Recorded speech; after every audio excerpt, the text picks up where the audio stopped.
This is Jyoti Kumawat, Faculty of Education and Methodology, going to deliver a lecture on Reason and Belief from the program B.Ed and for the course Knowledge and Curriculum.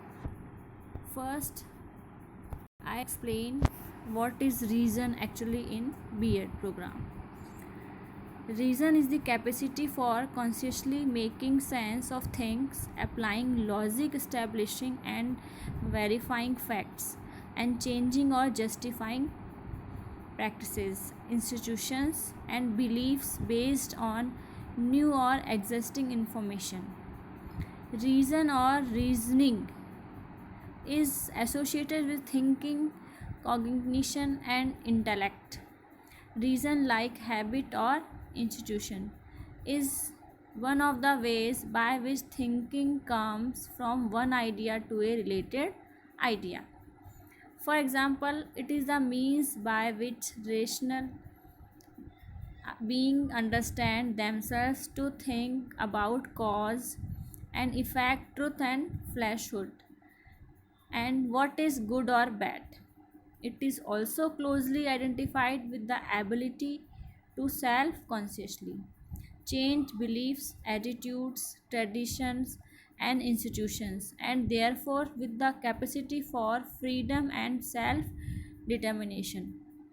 According to Judgment Harbens, the substantive unity of reason has dissolved in modern times, such that it can no longer answer the question, how should live?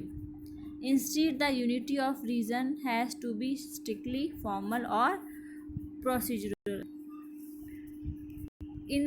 अगर मैं हिंदी में बात करूँ, reason क्या है, कारण से क्या मतलब है यहाँ पे, तो हम इस तरह से समझ सकते हैं कि प्रत्येक घटना का कोई ना कोई कारण अवश्य होता है। यह सबको मान्य है। साधारण व्यक्ति किसी घटना के बारे में यही जानना चाहता है कि वह कैसे घटी, दूसरे शब्दों में किन किन पूर्ववर्तियों ने उसे उत्पन्न किया। कारण शब्द का प्रयोग कभी कभी आवश्यक हेतु के अर्थ में भी होता है और कभी कभी पर्याप्त हेतु के अर्थ में भी। इस तरह से भी आप इसे समझ सकते हैं। जैसे कि जब समस्या में किसी अवांछित वस्तु का उपार्जन होता है, तब प्राय इसका प्रयोग आवश्यक हेतु के अर्थ में होता है। इसके उपार्जन के लिए हमें ऐसे हेतु की खोज करना है जो उसके अस्तित्व के लिए आवश्यक है। तो अब उस हेतु का हमें कारण ढूंढना होता है। उसका कारण शब्द का प्रयोग हेतु के अर्थ में ही होता है। जब हम कुछ अवांछित नहीं हटाना चाहते बल्कि कुछ वांछित उत्पन्न करना चाहते हैं, तब उसका उपयोग किया जाता है। तो इस तरह से ये कारण का अर्थ बताता है। Now we talk about the belief. Belief is the state or mind in which a person thinks something to be the case with or without there being empirical evidence to prove that something is the case with factual certainty.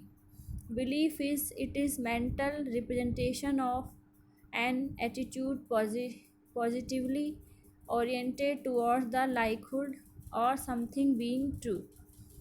In epistemology, philosophers use the term belief to refer to personal attitude association with true or false ideas and concepts. However, belief does not require active introspection and circumspections. Belief is a common label or convictions, summarizes suppositions and expectations. और हिंदी में हम अगर बात करें belief का क्या sense है, तो आप देख सकते हैं इसका मीनिंग किस बात से लगा सकते हैं। विश्वास ज्ञान का ही रूप है। अपने अनुभवों चिंतन के आधार पर व्यक्ति के जो निश्चित विश्वास बन जाते हैं उसे ज्ञान कहा जाता है। और विश्वास को ज्ञान में बदलने के लिए ज़रूरी है कि उसकी सत्यता के प्रमाण हो। विश्वास करने वाला यह बतला सके कि उसके विश्वास का आधार क्या है तथा ये आधार वस्तुनिष्ठ होना चाहिए, न कि काल्पनिक या आत्मनिष्ठ। समझ आया? तो ये अब हम इस तरह से बिलीफ का मतलब निकालते हैं। अब हम बात करते हैं क्या इसका लाभ है, इम्पोर्टेंस क्या है, इसकी महत्वता क्या है। Belief are important because behaviour is important and your behaviour depends on your belief. Everything you do can be traced back to belief you hold about the world. Everything from brushing your teeth to your career. Beliefs also help determine your reaction to others' behavior. Yes. For example, their refusal to brush their teeth or their own career choices.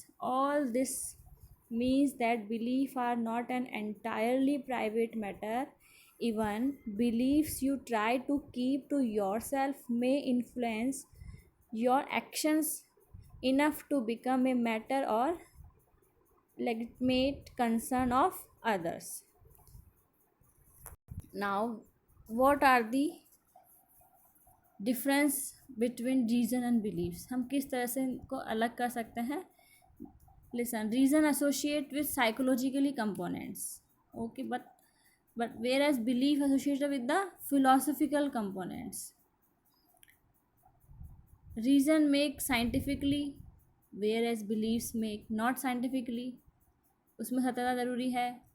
Reason try to create new one whereas belief give the confidence while create new one. Confidence एक आ जाता है, अगर विश्वास है तो confidence भी आपका उतना ही ज़्यादा होगा. अदरवाइज़ हम ये भी देख सकते हैं कि हिंदी में कारण ज्ञान का रूप नहीं है, लेकिन विश्वास एक ज्ञान का ही रूप है.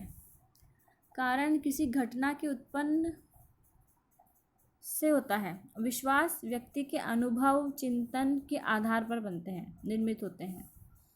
कारण हेतु सत्यता का होना आवश्यक नहीं है, विश्वास में सत्यता के प्रमाण होना बहुत आवश्यक है. कारण के कई आधार हो सकते हैं कारण के. यस, विश्वास का आधार एकमात्र वस्तुनिष्ठ होता है, उसका कोई काल्पनिक या फिर आत्मनिष्ठ आधार नहीं होते हैं. ये थी हमारी difference. Thank you. I hope you understood my lecture. Thanks.